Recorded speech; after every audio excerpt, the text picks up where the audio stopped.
السلام عليكم ورحمة الله وبركاته. داودياشا قيمها بدن سو دبادا ميل walbo dunida dacfeed aad ka joogtaan fadlan haddii aad tahay saaxiib nagu cusub subscribe-kaaga nagu dhiirigeli haddaad tahay saaxiib noola joogi laagtaadii sheertaadana sugu gadar saaxiibayaal waxaan wax ka eegi doonaa kulamadii soo dhamaaday galabta kuwii la dheelay iyo kuwii caawa la dheelay soo dhawaada mar labaad iyo mar saddexaad gambaleelkana furta saa u noqdaan saaxiibka ugu horeed ay u noqotiin saaxiibka noogu horeey ee fiidiyogeena daawada laagtana hanaga baqeylina fadlan asxaabteen intaas waa naga codsi soo dhawaada. Manchester City ayaa dheeshay Leeds United kuna 4 gool iyo ewer kusoo dhamaaday. Pep Guardiola oo shaxdiisa wax badan ka bedelay Kevin De Bruyne waxaan ku yiri Bernardo Silva Riyad Mahrez wiilashiisa dhankeed ayuu dhigtay maadaama uu kulanka championku arbacada uu la dheeli doono Real Madrid oo ayadana koobkeedii loo caleemo saaray maadaama Espanyol 4 gool ay ku dhufatay. macalinka Real Madrid Carlo Ancelotti isna taariikh dhigay aan ku dhahay oo noqday macalinka kaliya ee waxaan ku iri 4-5 horyaal Yurub gacanta macalinka ku dhigay noqday. Liverpool oo galabta ayadana hore u dheeshay hogaanka si ku meel gaar ah oo ku qabatay oo ayadana soo badisay kulan ay marti ahayd waxaan ku iri Leeds United ayadana marti u ahayd. soo dhawaada marka asxaabteeda intaas aan kala dhigi doonaa ma fahamteen aan ku hormarna marka kulanka Liverpool galabta horaantii dheeshay hal gool iyo eber wixii kaga soo badiyay Newcastle hal gool kan waxa uu dhaliyay hal gool iyo eber ku soo badiyay Liverpool waxaan ku iri hogaankii qabteen clean sheet kooda qaateen goolahayooda waa wacdareena asagana ma fahamteen 20 clean sheet oo leeyahay halka goolahayaha kale oo reer Brazil ka iska leeyihiin Henderson asna 19 clean sheet uu leeyahay.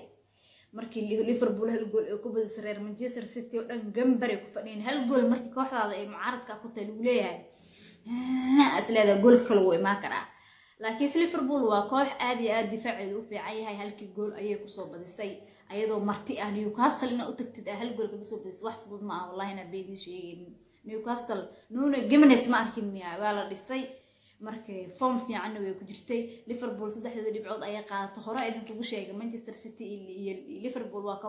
laba looxood oo loolami karaa hadda halkaas kaga soo gudubno Manchester City ayaa caawa ayadana dheeshay Leeds United. Pep Guardiola wiilashiisa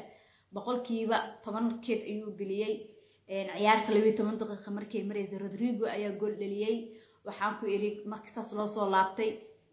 Ake ayaa gool kale wad u dhaliyay goolash waa iska sii socdeen. Gabriel Jesus bandhigiisu waa sii socdaa isbuucan kaliya 6 gool dhaliyay. Real Madrid haduu arkana in uu ugu shubi doono ayay rajeynayaan reer Manchester City maadaama ninka foomkiisa uu fiican yahay.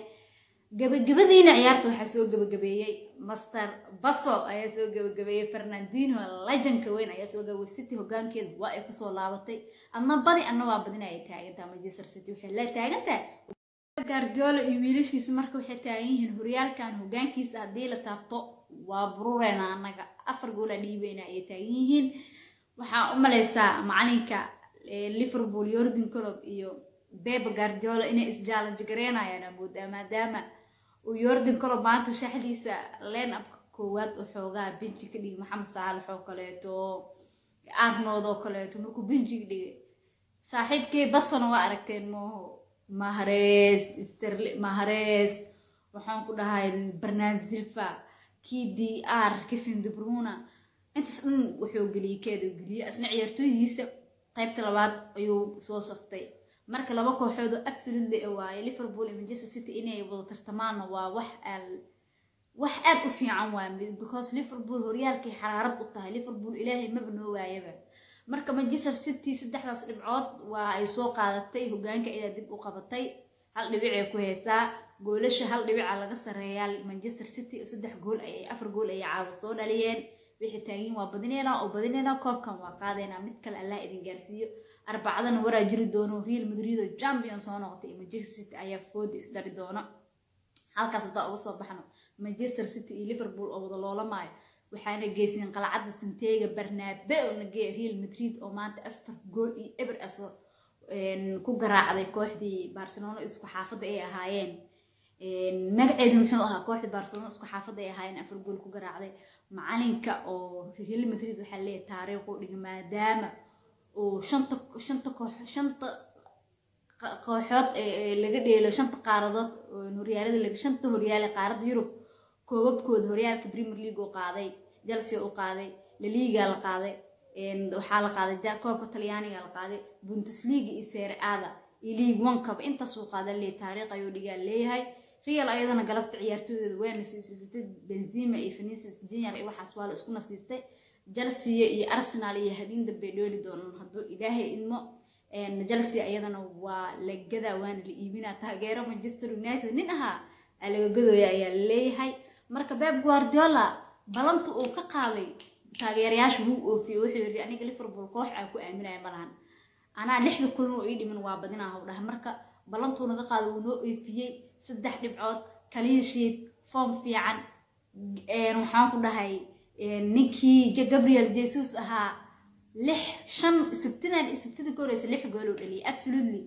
qalcadda Santiago Bernabeu inuu ku soo baxnaa rajeynina hadana reer Manchester City وريال كانوا قادينا هدي بريال مدريد أرهمنا إن شاء الله ليفربول أنا قافينا قادينا هدو إلهي إنمو صاص إني بتقولي فيديو بسي شير قري لايك سارة باي باي يا سحبتي هذا إني جعله